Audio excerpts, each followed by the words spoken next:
If you are just joining us, remember this is a special sitting for the East African Legislative Assembly.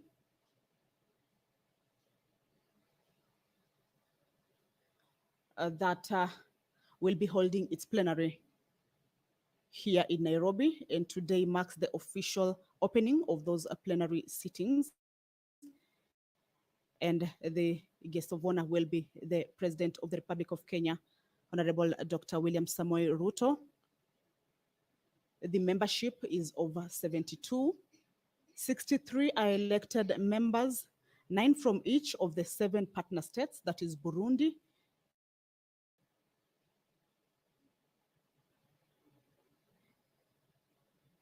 there is Congo, Kenya, Rwanda, South Sudan, Tanzania, and Uganda. As indicated is that the membership is 72, but with 7 member states, and with each country having 9 members as representatives, that makes 63.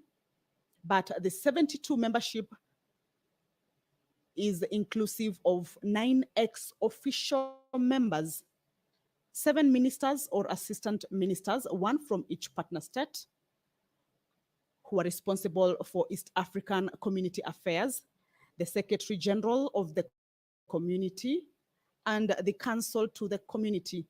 This is the chief legal advisor. The mandate, remember, being a parliament, is legislation.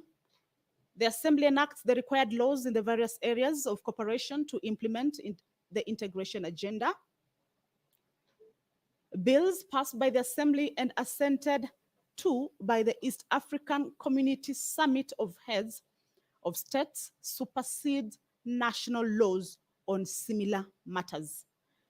Remember, this is a wider body. We have the individual jurisdictions, Kenya, Uganda, Tanzania, Rwanda, Republic of Congo, South Sudan, Tanzania, Burundi, but the East African Legislative Assembly supersedes, or any laws that are formulated in that parliament supersede the national laws on similar matters. Oversight, the mandate for parliaments is that the assembly oversees the implementation of the treaty by the other organs and institutions of the community and ensures their smooth functioning. The other mandate is representation, as indicated earlier, that the assembly represents the people of East Africa and ensures that their voice is heard to keep constantly the integration process people-centered. The representation over the people of East Africa, as indicated earlier, is that we share a common goal. We sometimes share common challenges, and in this case, it requires the joint voices of these leaders to represent the one voice of the East African community people. This is a meeting that is being held in Kenya. Remember, pursuant to the rules of EALA, is that there will be rotational sittings, that EALA can hold rotational meetings of the assembly in various member states. This time they are in Kenya. They have been in Rwanda and Uganda. The last time they were in Kenya was in 2018. And this is pursuant to Article 55(2) of the treaty. The assembly shall meet at least once in every year at Arusha, its current headquarters. In the current financial year, the assembly planned for 4 plenary sessions, 2 rotational sittings in the partner states, and 2 at Arusha. The first rotational sitting of the year was held in Kigali, Rwanda, in December 2023. The last rotational plenary session of EALA in Kenya was held on, or rather from 28th of May to 15th of June. That is the year 2018. So now EALA is back in Kenya, and they will be holding the plenary from tomorrow. That will be the 6th of March all the way to 20th of this month, that is March. But why is EALA sitting in Nairobi? course, this is in recognition of the rotational sitting bases of the assembly that is provided for in the treaty, and they are critical to the visibility of the community, public awareness, and participation of the people in the integration process. That is one of the reasons why this parliament has a rotational sitting of the assembly, a rotational basis of a sitting of the assembly. It is to give visibility for people to be able to understand and know their existence, as well as their role and mandate in running the governments, or in helping the governments of the member states to run the countries. Also, public awareness to be able to understand, and also the participation of the people in the integration process. It is an opportunity also to enhance cooperation within the national assemblies, the host assemblies of the partner states, in line with the requirements of Article 65 of the treaty. It is also an excellent opportunity to be addressed by the head of state, that is the host partner state. In this case, in Kenya, they will be addressed by the President of the Republic of Kenya, Honorable Dr. William Samoei Ruto, and of course, get his word of wisdom in discharging the mandate as members of parliament. The rotational sittings also give an opportunity to engage with the people through community outreach activities. This afternoon, the members of EALA, once the official opening of their plenary sitting is done this morning by the president, it will adjourn at around 1 p.m. And of course, during the normal sittings of the bicameral parliament of Kenya at 2:30, the members of EALA will be visiting the National Assembly chambers, but they will be sitting in as a guest.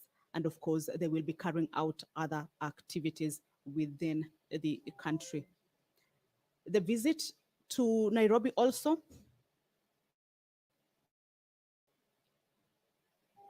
is the business before the House includes consideration of 5 bills, debate of 7 standing committee reports on the oversight activities undertaken in the partner states, 6 motions for resolutions of the House, and questions to the Council of Ministers.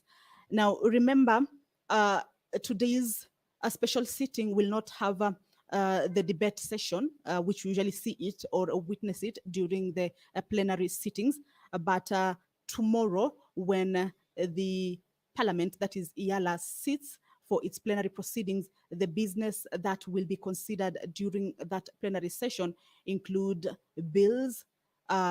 These are bills of standing committee reports also on oversight activities that have been undertaken in the partner states. There are also motions for resolutions of the House, as well as questions to Council of Ministers.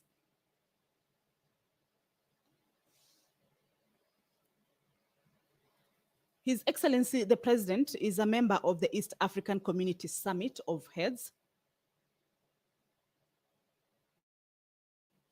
of State, the top organ of the community, which gives general direction and impetus to the other organs and institutions of the community towards development and achievement of the objectives of the integration process.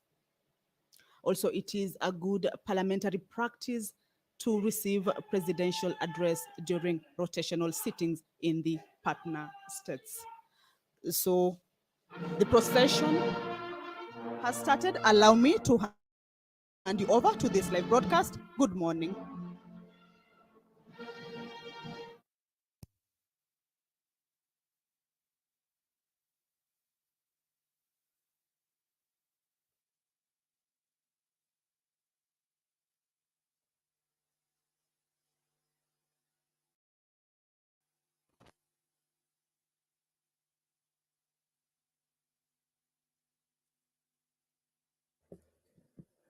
The anthems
Remain standing for the parliamentary prayer.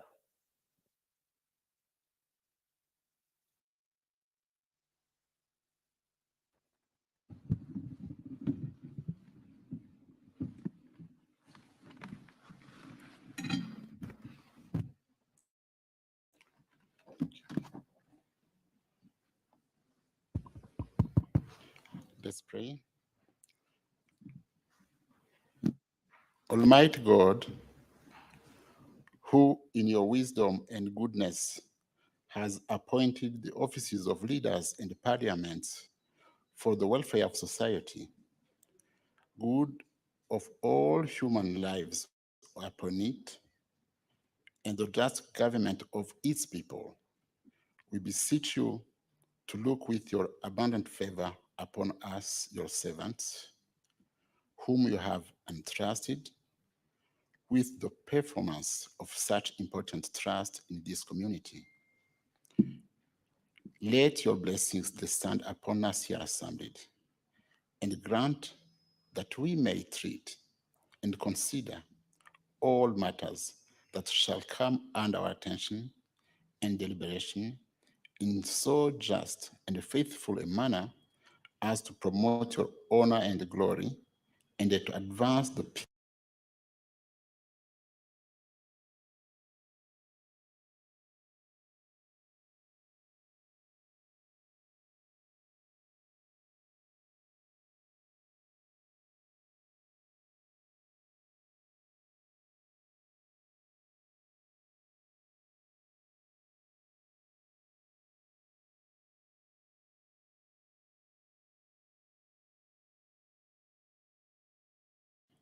as to promote your honor and glory, and to advance the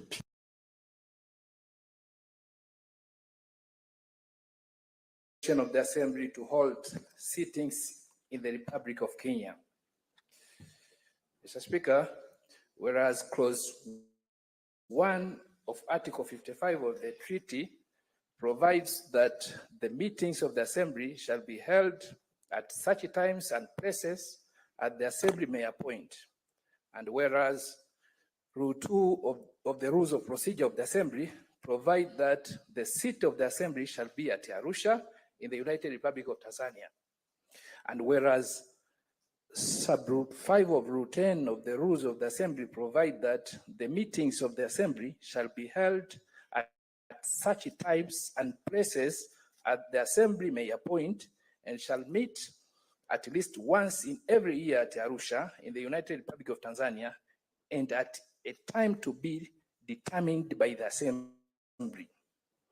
Now, therefore, this Assembly do resolve as follows: that pursuant to the provisions of Sub-Rule 5 of the Rules, of Rule 10 of the Rules cited above, the Assembly shall all hold its sittings in the Parliament of Kenya from the 3rd to 20th March 2024. Mr. Speaker, I beg to move. Thank you. Do you have seconders? The whole House is seconding. Thank you. Honorable members,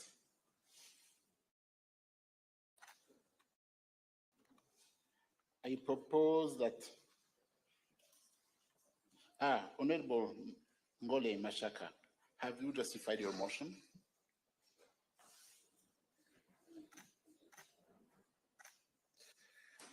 Mr. Speaker, according to the Treaty for the Establishment of the East African Community, Article 55 provides that the meetings of the Assembly shall be held at such times and places as the Assembly may appoint.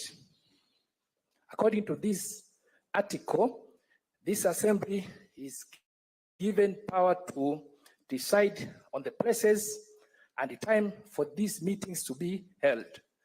I move for the Assembly to decide for the meetings of this Assembly to be held here at the Republic of Kenya, in the Parliament of Kenya. I beg to submit. Honorable members,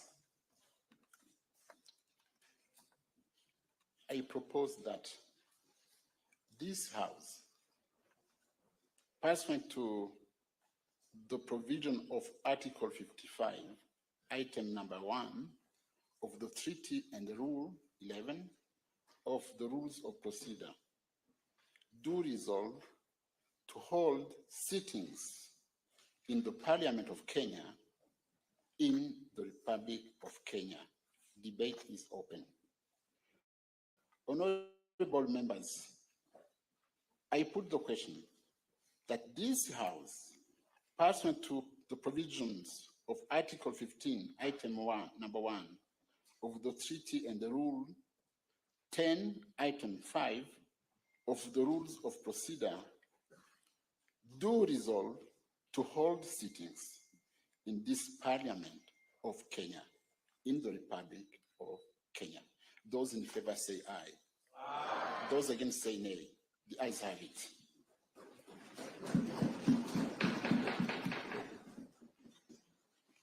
Item number 4 on the order paper, proclamation by the Speaker. Honorable members, amidst us today is His Excellency Dr. William Samoei Ruto, President of Republic of Kenya and member of the Summit of East African Community Heads of State. I also recognize the Right Honorable Dr. Moses Wetangula, Speaker of the National Assembly of Republic of Kenya, and Right Honorable Amason Jeffer King, Speaker of the Senate of Kenya. I have, in accordance with the provisions of Article 54 of the treaty, invited His Excellency, the President, to address the Assembly. I now proceed to make the following proclamation to welcome His presence in the Assembly.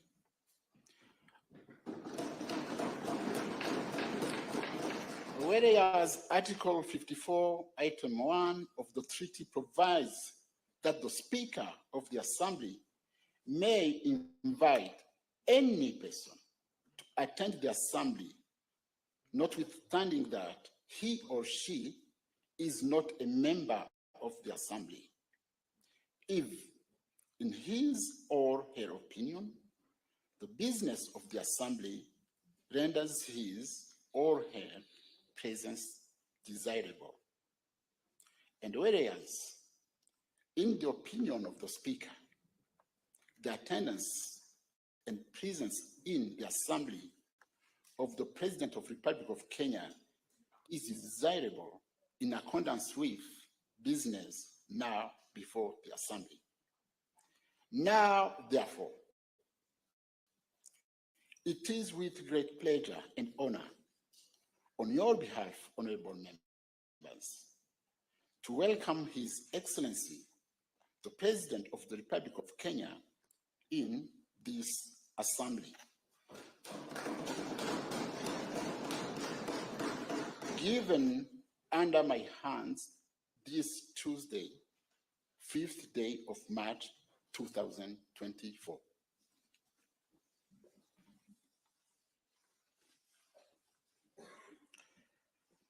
Order number 5, address by His Excellency, the President of the Republic of Kenya, starting with welcome remarks by Speaker of EALA.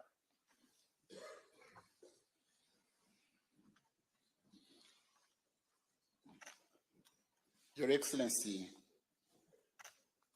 Dr. William Samoei Ruto, President of the Republic of Kenya, Chairperson and members of the East African Council of Ministers, present here, I recognize the Minister from Rwanda, I recognize the Minister from Kenya, I recognize the Chair of the Council, the Minister from South Sudan, Thank you for being there. Secretary General of the East African Community,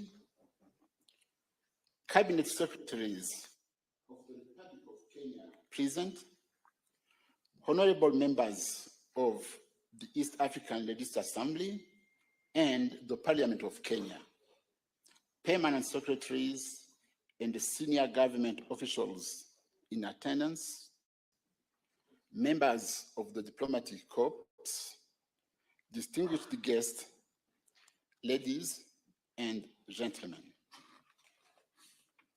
Your Excellency, our sittings in Nairobi will run from 4th to 20th March 2024 at the Parliament of Kenya. We are indeed honored to have you amidst us, even your busy schedule.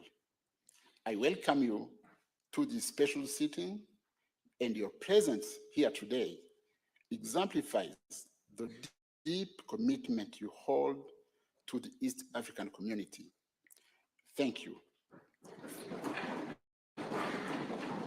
Thank you for positively responding to our invitation. Your Excellency, as you may know, the term of this assembly, which is the 5th assembly, commenced on 19th December 2022. On that occasion, we were joined for the very first time by our colleagues from the DRC. Very soon, we shall have members from Somalia. Allow me to thank the summit for the vision of an expanded EAC. With Somalia on board, the bloc now has 8 members. All in all, I have a very good team of MPs of the EALA of the 5th Assembly, and I'm particularly blessed that the Kenya sent to EALA a very seasoned, knowledgeable, and hard-working team.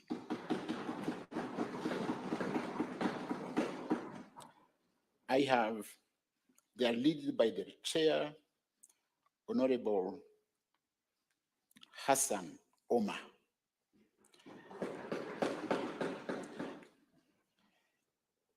We have Honorable Zipporah Kerin, Honorable Kanini Kega, Honorable Suleiman Shabal, Honorable Kennedy Kalonzo, Honorable Falada Iman, Honorable Winnie Odinga, Honorable Maina Karobia, and Honorable David Sankrook.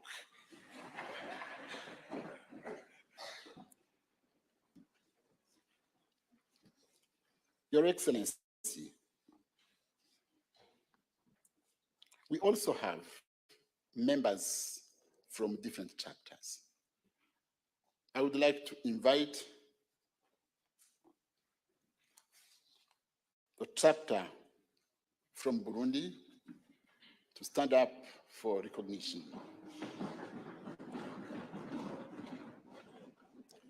Then we have chapter from DRC, Congo. Please stand up. Thank you. Then we have chapter, Rwanda chapter. Thank you. Then we have South Sudan chapter. They are very tall, huh? Then we have Tanzania.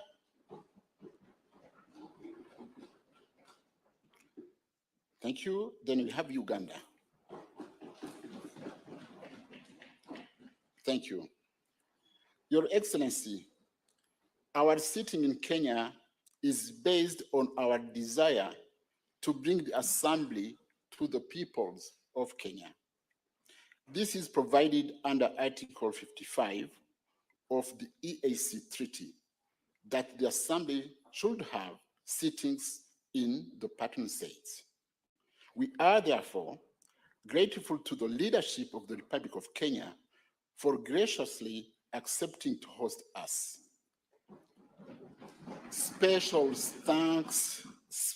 thanks are also conveyed to the Right Honorable Moses Wetangula, the Speaker of the Kenya National Assembly, and the Right Honorable Jeffa Amason King, the Speaker of the Senate of Kenya, for according us very excellent facilities. Your Excellency, our forefathers supported the idea of rotational sittings because it enhances the visibility of the East African community, it increases public awareness, participation of people in the integration process. It also serves as an opportunity to enhance cooperation with the national assemblies of the partner states in line with the requirements of Article 65 of the treaty. It also provides an opportunity for head of states to speak to East Africans of the region for a united and prosperous EAC. As EALA, we shall also tap into your wisdom on integration. Your Excellency, during our sittings, we shall consider 5 bills, 8 committee oversight reports, 9 questions to the Council of Ministers, 3 petitions from the EAC citizens, 6 motions for resolutions of the Assembly, and a report to amend the EALA rules of procedure. We shall also engage in joint activities with our brothers and sisters of Parliament of Kenya in order to foster deep cooperation amongst our institutions. We shall also embark on outreach and sensitization of the people of Kenya, particularly through the Kenya Women Parliamentary Association, the Parliamentary Youth Caucus, and interface with Kenyan traders on cross-border trade. Members will also grace the International Women's Day celebrations in Embu County, while some will visit the Maasai community in Narok County. Honorable Sankok, you invited us.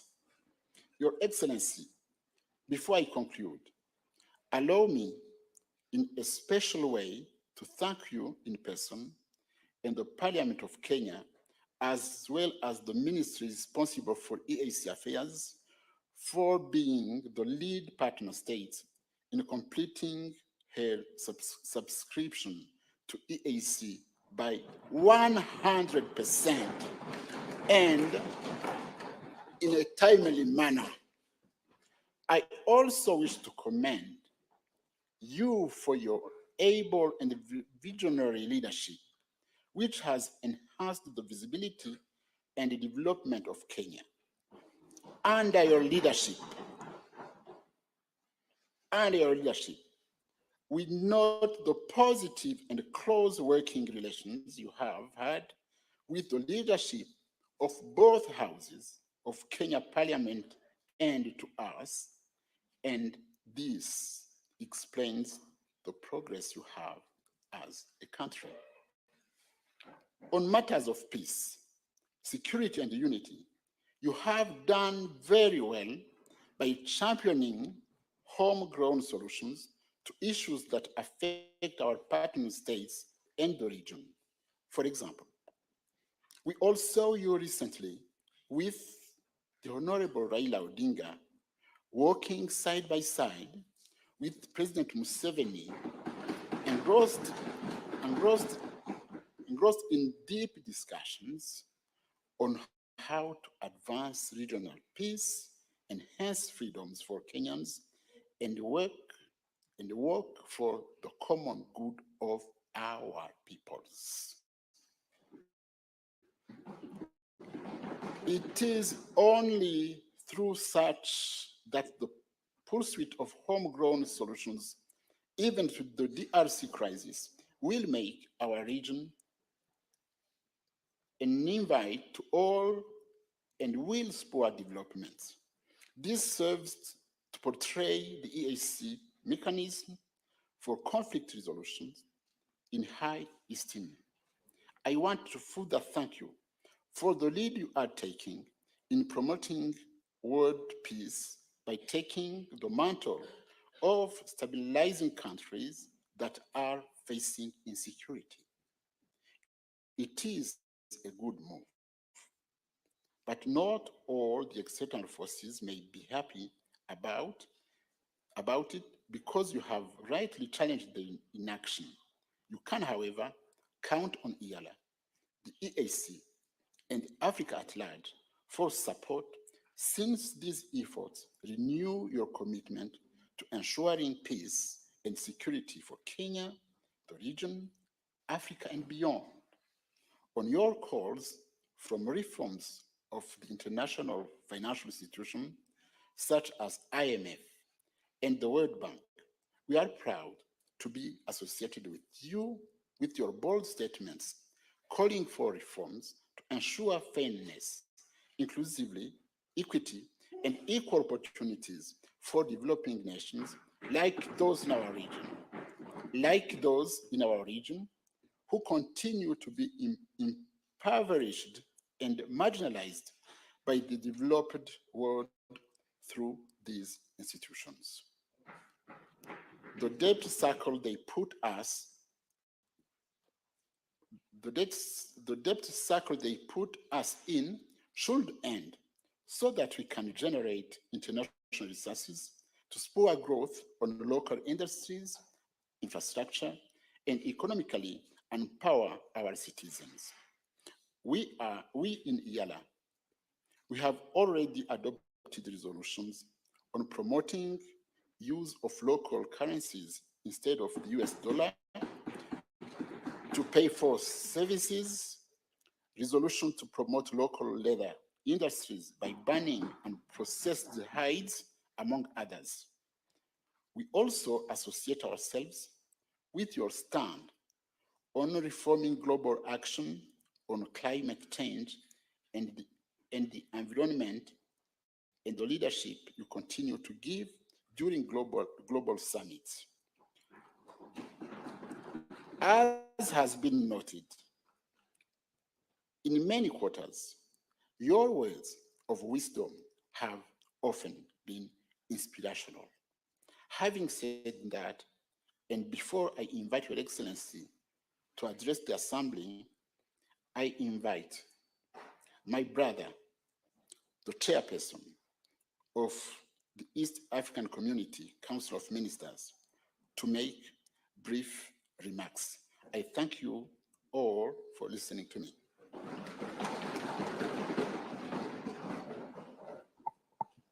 Very short. Thank you very much, Your Excellency, Dr. William Samoei Ruto, President of the Republic of Kenya,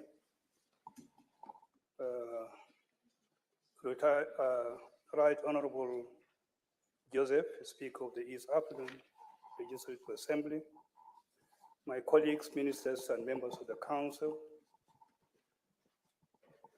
Honorable Dr. Peter Thiuki, Secretary General of the East African Community, all honorable members, ladies and gentlemen, all protocol observed. Your Excellency, let me start by joining the Right Honorable Speaker in welcoming Your Excellency to this special sitting of the Assembly and expressing the gratitude of the Council of Ministers to you for finding time in your very busy schedule to address the Assembly. Your Excellency, I bring greetings from the Chair of the East African Head of State Summit, His Excellency Salva Kiir Mayardit, and register his commitment to a peaceful community and as demonstrated by his ongoing consultations with head of state in the region with view to ensuring a stable and peaceful region.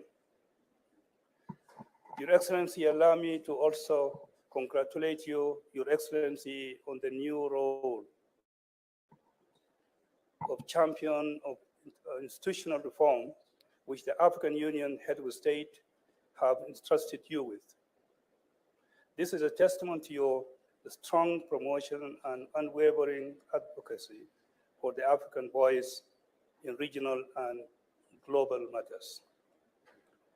Regional peace and security and the effective and efficient functioning of organs and institutions set up to deepen and widen our African integration agenda.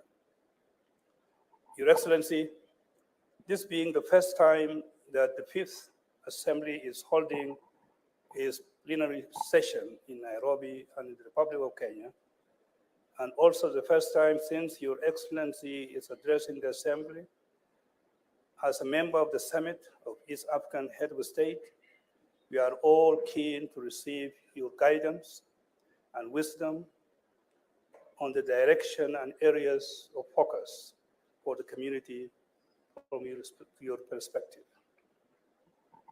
I'm pleased to inform you that in order to foster a unified economic landscape that benefits all partner states, the community continues to rely on the Assembly to enact regional laws that create a more conducive environment for increased trade and investment, as through oversight to highlight any inconsistencies and gaps in the trade policies, legal and regulatory frameworks of the partner states. As we look towards the establishment of a functioning and efficient monetary union for the East African community. Furthermore, Your Excellency, I wish to confirm that the Secretary General has informed me that the Federal Republic of Somalia has formally deposited instruments of ratification with his office, and therefore the Federal Republic of Somalia is now a full member of the East African community. On this note, Your Excellency, I want to thank the Secretary General and his team for this good work done. As a council, Your Excellency, we are looking toward the Assembly to inform policy decisions we continue to seek for prosperity for our people in order to enhance the East African community integration agenda. And where necessary, we shall make recommendations and seek the guidance of the East African Summit of State. Your Excellency, as I conclude, we are grateful to the Summit of East African Head of State for adopting a sustainable funding model to stem the financial challenges and community has been facing largely through none or delayed remission of contributions to the budget of the community by partner states. And once again, Your Excellency, I thank Your Excellency for agreeing to address the community through this special sitting of the Fifth Assembly in Nairobi. Thank you very much.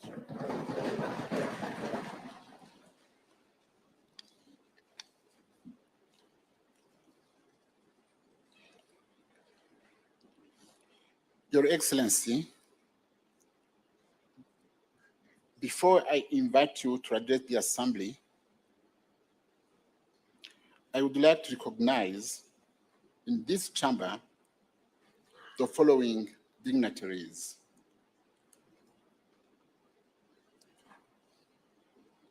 We have the Honorable Musalia Mudavadi, Prime Cabinet Secretary, Kenya. Please stand up for recognition.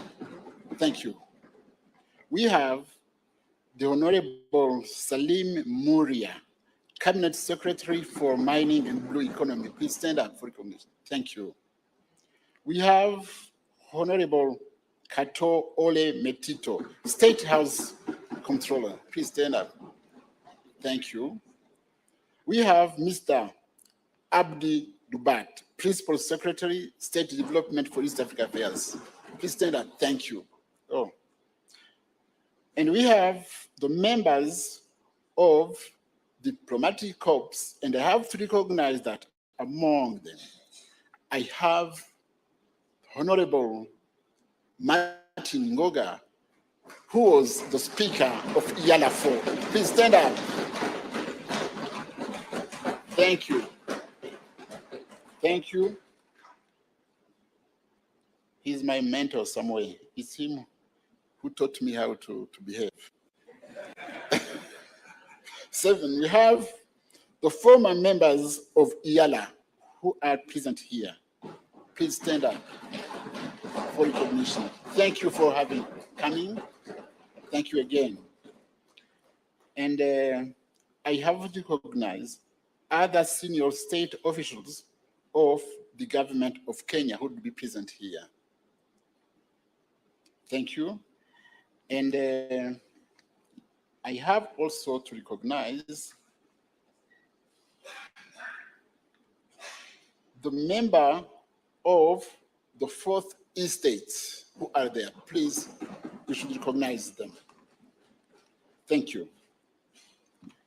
Your Excellency, finally, it is with a great pleasure and honor that I all execute my humble duty to welcome you to address us. You are most welcomed, Your Excellency.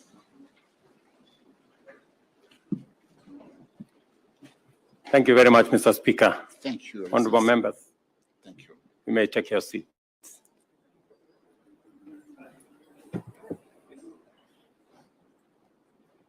This podium is a bit high or something.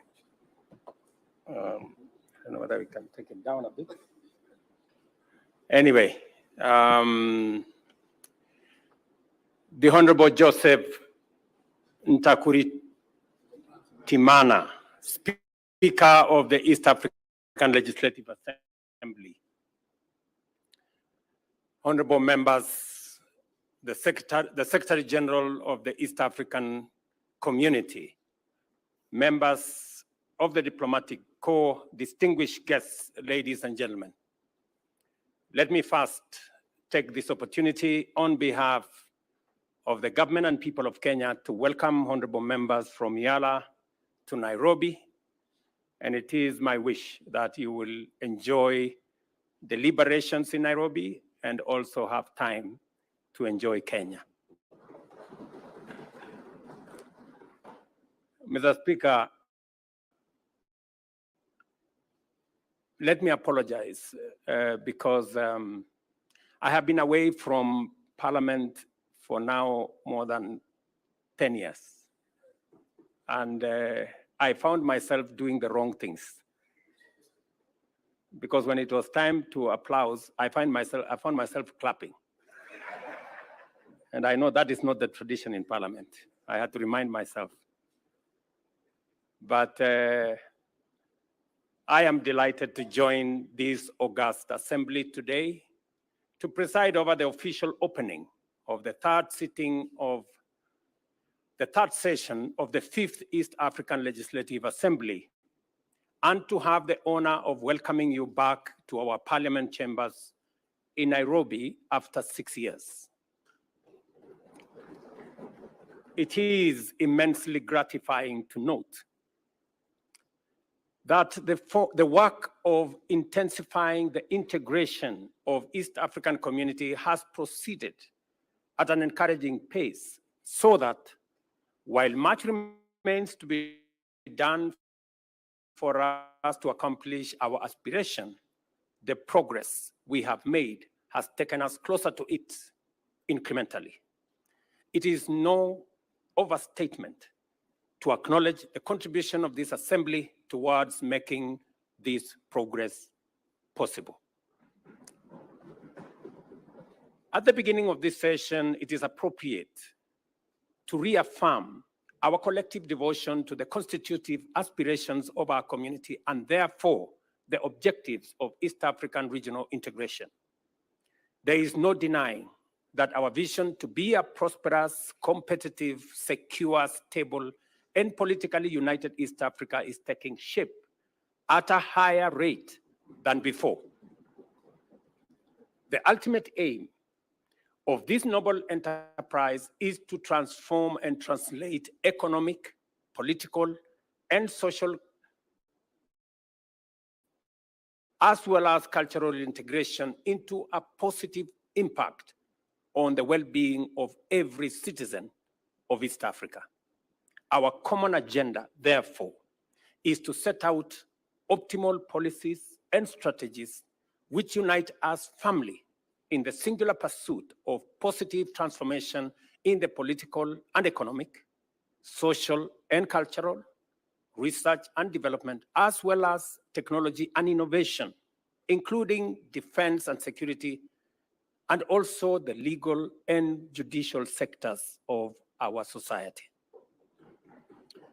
It is fair to say that much of our efforts cannot proceed, let alone succeed, without the loyal contribution and hard work of our community's legislative organs.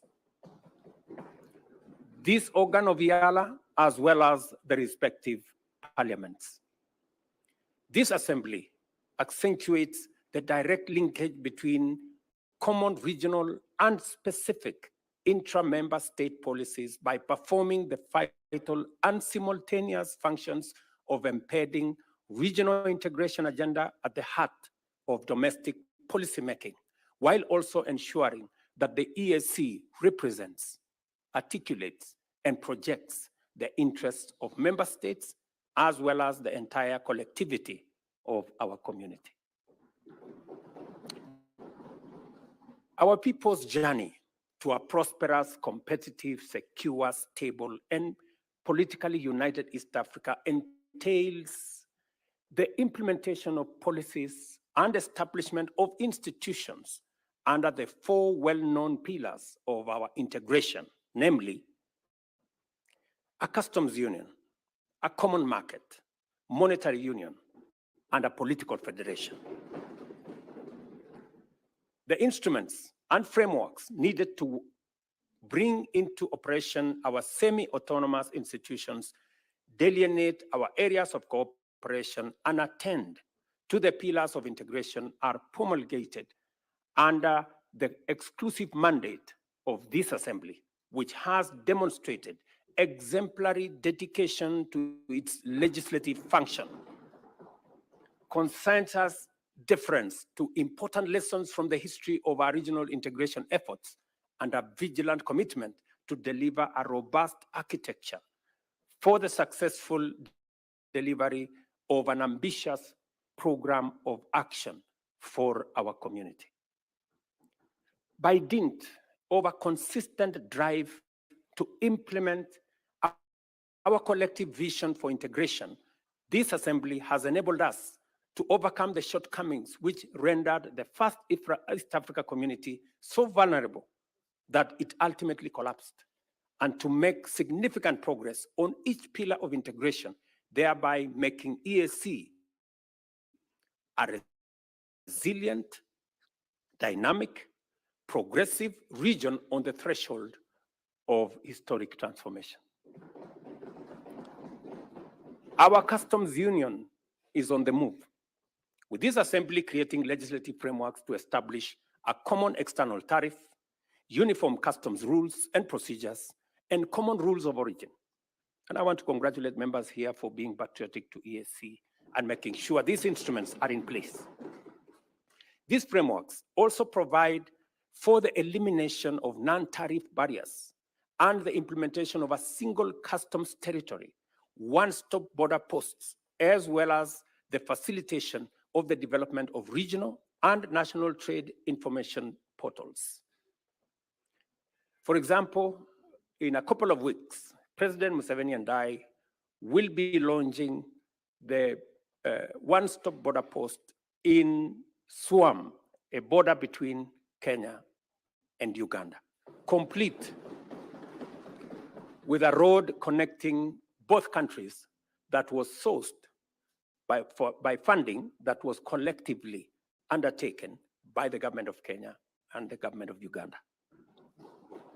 Similarly, the Assembly has provided the framework to conclude the COMESA EAC SADC tripartite free trade area agreement. The signing of the agreement establishes the African Continental Free Trade Area also, and the adoption of the EAC e-commerce strategy.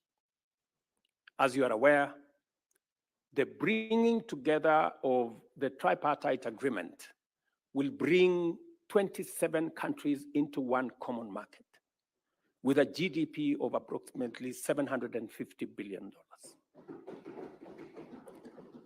That will make it possible for East Africa, parts of North Africa, and the whole of South Africa to trade together and to eliminate trade barriers that consistently stand in the way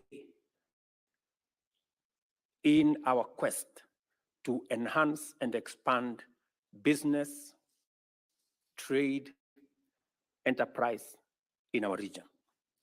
Consequently, the turnaround time for trucks has reduced significantly along all our transport corridors, and the clearance in time at border crossings has reduced by 84%, making trade more efficient in our region. This is why intra-EAC trade holds the highest position among trading blocs in our continent at 25%.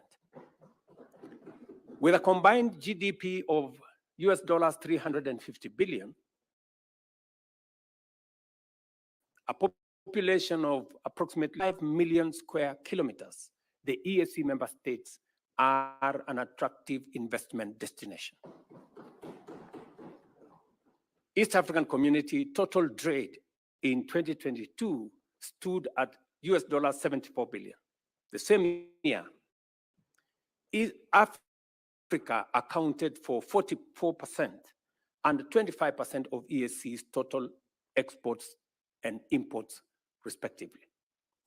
This assembly, likewise, has enabled the community implement the Common Market Protocol, which guarantees free cross-border movement of persons, labor, services, and capital, as well as the right of establishment and residence through the use of standard identification systems, harmonized travel documents, mutual recognition of qualifications, and harmonized labor and social policy frameworks.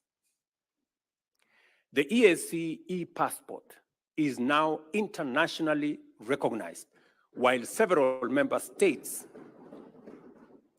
now permit citizens to travel using the national identity cards. Visa fees for cross-border movements have mostly been eliminated, and cross-border communities now enjoy free movement.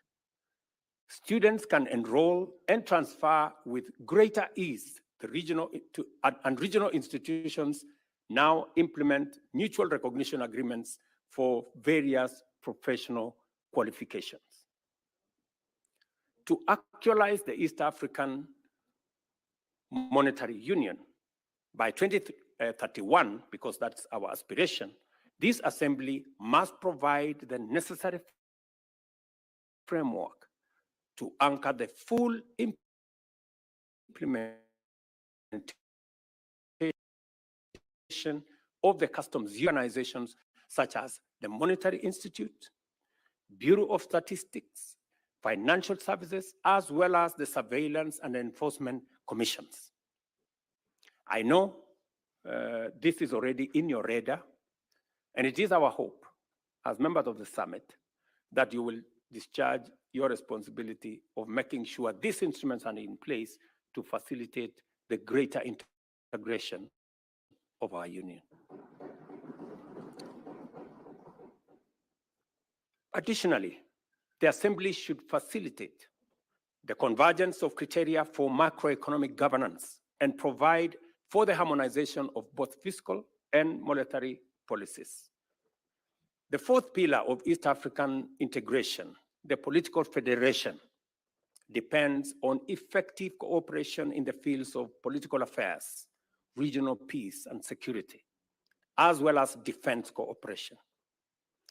The transitional model for our federation is already in place in the form of the East African Political Confederation, under which we have been able to deploy the East African Community Regional Force, for example, to restore peace and security in Eastern DRC, while other achievements under the transitional model include the Chief Justice's Forum to strengthen the rule of law, enhance access to justice, and facilitate the evolution of a distinct East African jurisprudence.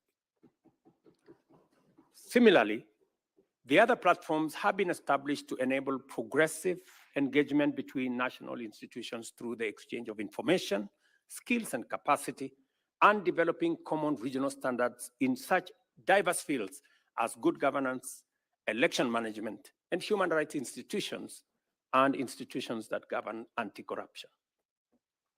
We now have in place protocols on defense, as well as peace and security, together with the EAC Mutual Defense Pact, the EAC Early Warning Mechanism, Protocol on Combating Illegal Drug Trafficking, and EAC Interreligious Council, and a framework for conducting public participation on the establishment of the political federation, which has already been concluded in Kenya, in Uganda, and in Burundi. And we already made a decision last year in Arusha that that process must be concluded in the other remaining states by June this year, so that we can have a way forward. And I want to tell you, when this exercise was conducted in Kenya, it received overwhelming endorsement by the people of Kenya. It received similar endorsement in Burundi and in Uganda. I want to urge members of parliament who are here from our sister states of Tanzania, Rwanda, DRC, and South Sudan to assist the EAC Secretariat and the team that is mandated to carry out this exercise, that this exercise be concluded as we have asked from the summit of the heads of state by June, so that we can begin to make steps in the right direction. And if there is an institution that will assist us in actualizing the aspirations of East Africans, it is this parliament. There is no doubt that as a result of the progress made in entrenching our regional integration as a social, cultural, political, and economic reality, East Africa is emerging as the beacon of unity, stability, security, and progress, and the beating heart of Pan-African integration and the engine of the Africa Continental Free Trade Area, as well as the epicenter of Africa's move to position itself as the next frontier of global investment and industrial transformation.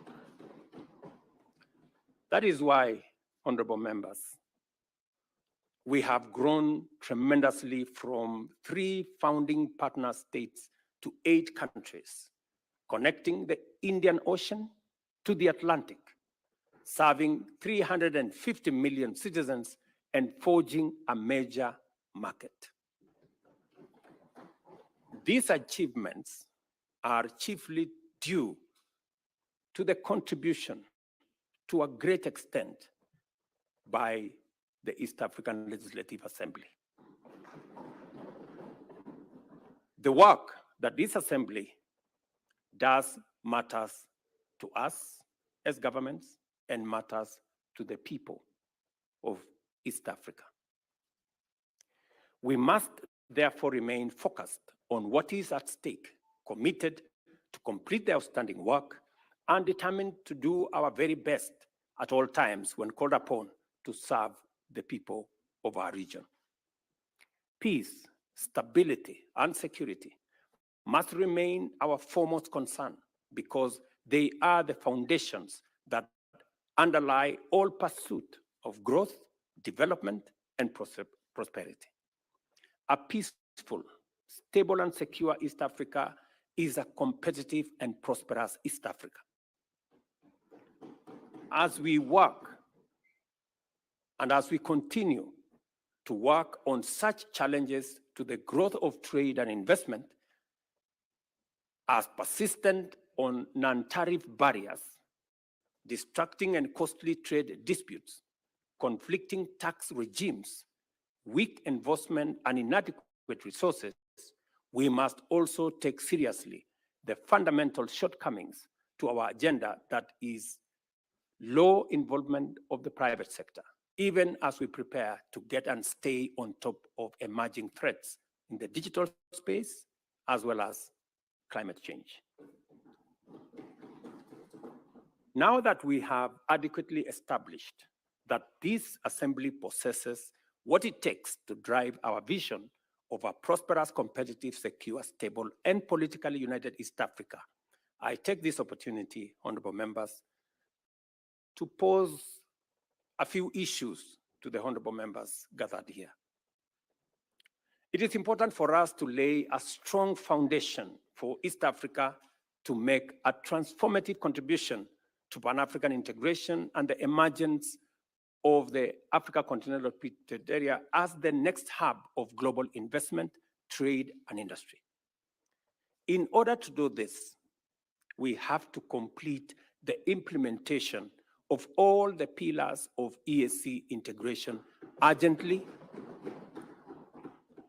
and equally critically align our integration agenda with a broader African transformational paradigm under the Africa we want. Secondly, we must provide a strong framework for achieving rapid leapfrogging and the development of sustainable competitive advantage in emerging high-tech fields, such as the digital economy in general, and artificial intelligence, automation, robotics, and machine learning in order to stay ahead of both threats and opportunities that will continue to unfold in a rapidly digitizing global economy. Thirdly, there is need to lend your support to the African Leaders Nairobi Declaration and Call to Action, which defines a strong and distinctly African contribution to the global discourse on humanity's foremost existential challenge by affirming the nexus between climate action and sustainable development, and calling for increased investment in Africa to kickstart a green industrial revolution. Let me explain, because it is important. When we met in Nairobi last year, we made a deliberate decision that we were no longer going to be in the corner where we are seen as victims of climate change, and where our big preoccupation is on complaining, finger pointing, and doing what we've done for many years, that we are going to reposition our continent as a place of opportunity, great potential, and ready for investment.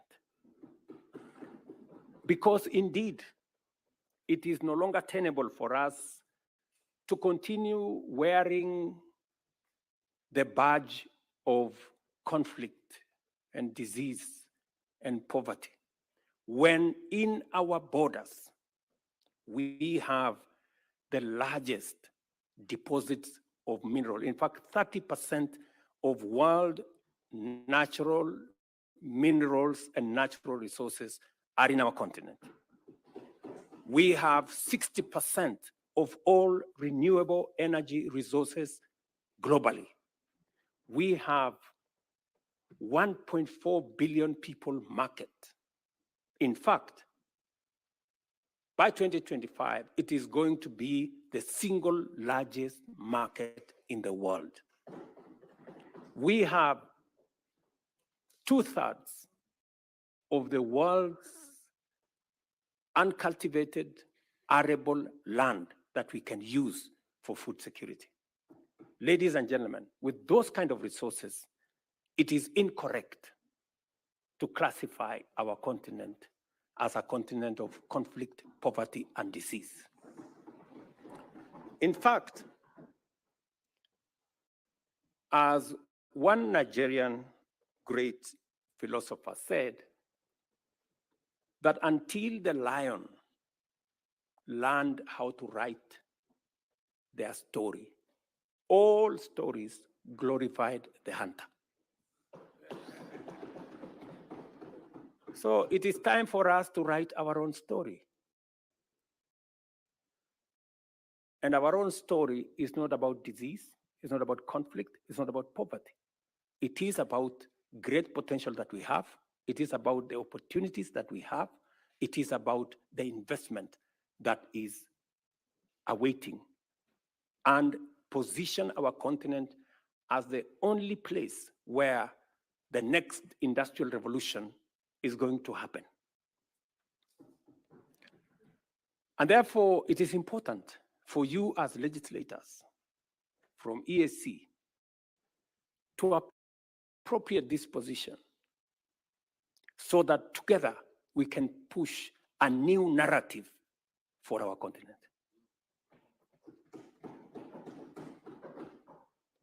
To ameliorate the resource constraints which persistently hamper our progress, this assembly is called upon to reflect deeply on the range of opportunities and the various ways in which it can complement national and regional efforts to mobilize and allocate more resources for the regional integration agenda. And as you do that, you must have in sharp focus what we are doing in EAC and how we can complement what we are doing as a continent. In particular, I challenge you to apply your deliberative bandwidth to the forthcoming World Bank Group's International Development Association, IDA Summit. And let me explain what we are going to do in this summit. When we had this conversation last year, and our development partners realized that we were changing the narrative about our continent and that we no longer wanted to be victims, we wanted to be part of the solution. They asked me to host the first IDA replenishment, what we are calling IDA 21 replenishment here in Nairobi, together with the World Bank. So we are going to host it on the 29th of April, 2024. And what is the conversation? The conversation here is East Africa will, for the first time, have the opportunity to witness from a close quarter and contribute to the important deliberations of critical implementation of our growth agenda and development. At this event, African leaders, including many from the global south and low-income countries, will articulate a strong case for an ambitious and robust 21st replenishment of IDA, which is the largest source of development assistance and donor funding for basic social services for the world's 75 low-income countries, and to support economic transformation, especially in Africa and throughout the global south. So let me contextualize this. You know, we have two fundamental problems, and that is why many of our countries are struggling with the debt. Two fundamental problems. Problem number one is debt management. the kind of debt infrastructure that we have has very short grace period, has very short tenure, and therefore it becomes very difficult to undertake any meaningful development. Our position is that we should increase the grace period for money borrowed for development, not 3 years, maybe 10 years. We should increase the tenure of debt for development resources, not 15 years, but maybe between 40 and 50 years. That way, when you mobilize resources for development, you have adequate time to be able to undertake that development without the constraints of having to repay this debt. That is number one. Number two, the other problem that we have in the whole of financing development is what we are calling responsible sovereign lending. What do we mean by that? We're saying it is no longer tenable for us to have this big animal called credit rating, where countries using arbitrary formula are rated here, and if you don't do certain things, you are taken down. And as you are taken down, you pay more interest. It is also, we need to have a conversation about credit rating agencies, and we need to have a conversation about risk assessment. Because there is perceived risk that becomes larger than real risk.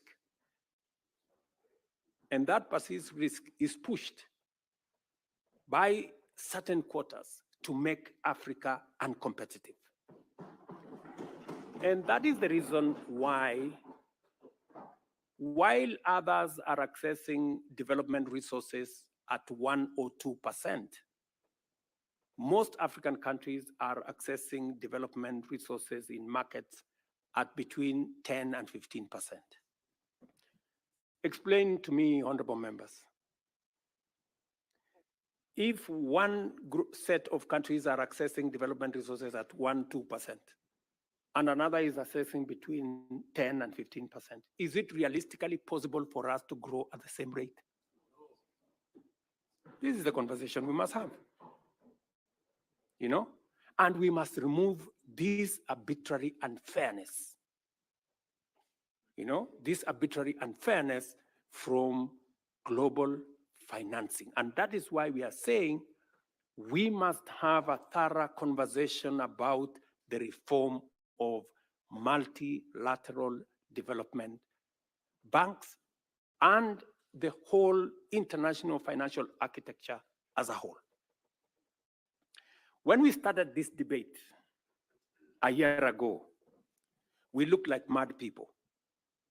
But I promise you, today, in every meeting, everybody has come to the conclusion that there is a problem with the architecture of international financing. And the conversation is no longer if, the conversation is when are we and how are we going to reform it?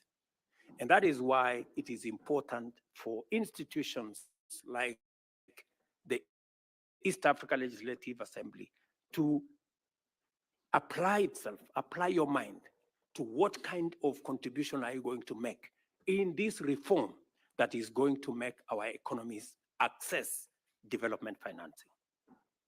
It is the only way we can make meaning to our development. The last IDA replenishment, for example, in 2021, raised US $91 billion, which was disbursed to eligible beneficiary countries over a period of 3 years. The Kenya summit that we are holding in April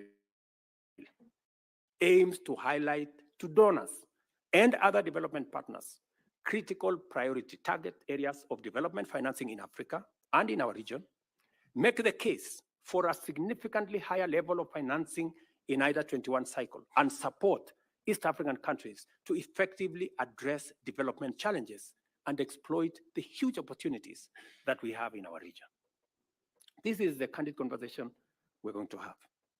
And I am very confident that the fact that World Bank accepted that this was a necessary exercise confirms to us that somebody somewhere is listening to what we are saying, you know? And our position is, it is not going to be done until it is done. I have invited my fellow heads of state and government to participate in this highly important platform. Being confident of this assembly's capacity to facilitate transformative interventions, I urge you, honorable members, to join this course and formulate your contributions to this endeavor with urgency. Give some imagination, put in it some ambition, so that together we can push an agenda that is going to support all our economies. I am highly obliged to you, Honorable Speaker, for inviting me to address this assembly. I do not take your consideration for granted, and I believe we're going to have a discourse that is going to be beneficial for all our countries. I wish you all, honorable members, productive engagements, insightful debates, and fruitful deliberations as you usher in the third session of this assembly. Feel at home while you are in Kenya. It's called Magical Kenya, the home of all humankind. And I urge Honorable Omar Hassan, Chair of the Kenyan chapter of the Assembly, to use this session to introduce you to the warmth and hospitality of our country.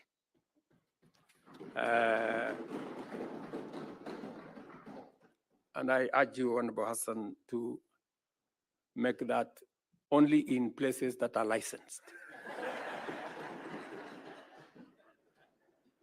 And in no other places. So, honorable members, I really wish you well while you are in Kenya. And maybe by conclusion, the speaker did make reference to what we are doing as East Africa. To give you the impression of what East Africa is doing, and therefore you must be very proud people that East Africa, in our continent, is the most progressive community. Our trade, intra-trade between East African countries is the highest in the African continent. You occupy a very special place. And I want to urge you to continuously apply yourself to this huge responsibility. You are not only doing this for East African citizens, you are trailblazing for the continent of Africa. So continue with diligence, but also a pace to make sure that you help us move the continent together. It is the reason, for example, why, as members of the summit in East Africa, as you're all aware, the chair of the AU is coming up next year, as the term of Musa Faki, our current chair, comes to an end. It is going to be the turn for East Africa to provide the chair of the Africa Union. We have sat down in the spirit of the East African community. We have consulted as heads of state from the East African community together, and we have agreed to sponsor one candidate as East Africans. As East Africans, because that is the strength of our community, that we can do things together and we can consult amongst one another. So it speaks to the spirit of the leadership that is being provided by our region. Ladies and gentlemen, I want to thank you very much. May God bless you. May God bless Kenya. May God bless East Africa. And thank you very much for listening to me. Asanteni sana.